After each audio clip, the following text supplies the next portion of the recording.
Hati-hati musuh dalam selimut. Karena musuh kita itu ada tidak jauh dari kita. Bahkan mungkin musuh kita ada di dalam diri kita. Ikuti video ini sampai habis untuk mengetahuinya.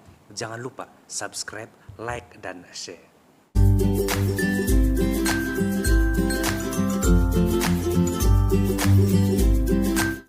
Kita sering mendengar perkataan musuh dalam selimut. Apakah memang ada musuh dalam selimut? Musuh memang ada. Dan di mana-mana pasti ada musuh. Bahkan mungkin di dalam diri kita sendiri ini ada musuh. Ketika menghadapi apapun masalah, pasti pertama yang dicari adalah penyebabnya. Dan penyebab itu dicari dari luar. Faktor dari luar diri kita. Kita jarang sekali melihat ke dalam diri kita. Namun kali ini kita mau mencoba melihat sesuatu itu dari dalam diri kita sendiri. Terutama sekali soal ataupun tentang musuh. Ya, yang kita pahami dan yang selalu ada dalam pikiran kita adalah musuh ada di luar sana. Tetapi kita jarang bahkan mungkin tidak pernah berpikir kalau musuh itu ada di dalam diri kita. Maka mari kita cek, mari kita lihat siapakah dan bagaimana musuh itu ada di dalam diri kita. Satu reality yang selalu terjadi di dunia yaitu orang yang baik selalu memiliki musuhnya. Kenapa? Dan selalu dikatakan bahwa di mana ada kebaikan, di situ juga ada keburukan. Ini seolah-olah kebaikan dan kejahatan itu senantiasa berjalan beriringan. Sehingga kan orang yang baik itu pasti memiliki musuhnya. Kenapa?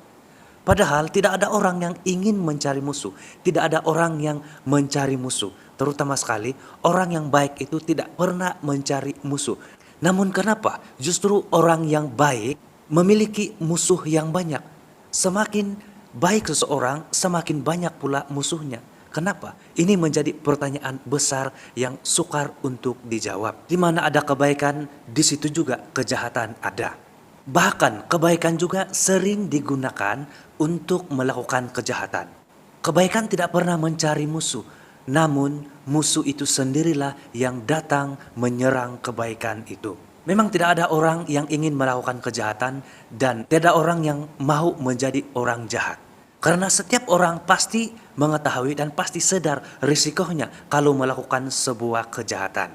Kejahatan itu dibenci oleh setiap orang. Dan ini sudah diketahui oleh setiap orang. Namun mengapa masih ada kejahatan? Kita perlu membuka pikiran kita bahwa bukan setiap orang yang melakukan kejahatan itu sengaja ataupun mahu melakukan kejahatan itu. Tetapi barangkali mereka dipengaruhi oleh sesuatu faktor dari luar dirinya. Oleh karena barangkali kelemahan ataupun kecenderungan yang tidak dapat dikawalnya di dalam dirinya sehingga ia tidak sengaja ataupun tidak sadar melakukan kejahatan. Tapi pada dasarnya manusia ini baik dan manusia tidak mau melakukan kejahatan. Tetapi hal penting yang perlu juga kita ketahui di dalam diri kita sebagai manusia ialah kita ini manusia biasa. Di dalam diri kita ada kelemahan, ada kecenderungan-kecenderungan. Sementara itu kita sebagai manusia juga memiliki kebebasan untuk melakukan sesuatu hal dari dalam diri kita sendiri. Maka dari manakah musuh itu muncul? Kita tidak perlu melihat ataupun menilai dari orang lain ataupun dari situasi yang kita hadapi. Tetapi kita perlu masuk ke dalam diri kita dan kita mau menemukan musuh yang ada di dalam diri kita sendiri. Hati-hati dengan musuh dalam selimut. Tubuh kita ini terdiri dari banyak anggota yang dibahagikan di dalam 3 bahagian utama yaitu physical ataupun juga jasmani, jiwa dan juga rohani. Jadi 3 dimensi ini juga memiliki peranan dan fungsi yang tersendiri. Dan setiap anggota dari tubuh badan kita ini juga memiliki fungsi dan peranannya masing-masing. Dan seharusnya setiap fungsi dan peranan itu harus berjalan bersama-sama dalam satu kesatuan membentuk suatu pribadi yang utuh. Membentuk suatu pribadi manusia yang dewasa, utuh, holistik, dan totality. Kita perlu melihat, menilai ke dalam diri kita, apakah ada bahagian dari anggota tubuh kita ini yang menjadi duri di dalam daging ataupun musuh di dalam selimut yang ada di dalam diri kita ini. Kita boleh mencek dan kita boleh renung tiap dari bahagian dan anggota tubuh kita ini. Contohnya, kita lihat pikiran kita. Apakah pikiran kita ini selalu sejalan dengan prinsip ataupun nilai-nilai moral yang betul? Ataukah pikiran kita ini hanya penuh dengan hal-hal yang dapat memberi daya yang negatif di dalam diri kita? Atau apakah pemikiran kita penuh dengan pikiran ataupun andaian-andaian yang mematikan, dan melalui tindakan kita boleh saja bersikap munafik. Suatu sikap munafik itu adalah suatu kejahatan di dalam diri kita. Karena bersikap munafik berarti kita mencemari diri kita sendiri. Bagaimana dengan mata kita? Apakah melihat hal-hal yang positif atau justru yang negatif atau justru hal-hal kejahatan atau keburukan yang diterima, yang dipandang? Bagaimana dengan telinga kita? Bagaimana dengan hati? Bagaimana dengan keinginan-keinginan kita? Keinginan-keinginan kita ini boleh saja bertindak sebagai ragi yang baik dan juga ragi yang tidak baik. Apakah tangan kita merawat anggota ataupun bahagian tubuh yang lain? Setiap dari anggota bahagian tubuh kita ini kita perlu cek, kita perlu periksa sama ada apakah setiap dari anggota tubuh kita ini memainkan fungsi dan peranan yang tepat atau tidak.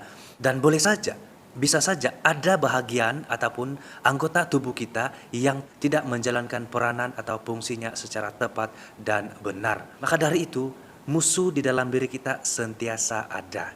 Dan musuh itu memang selalu ada dan musuh itu tidak jauh dari diri kita.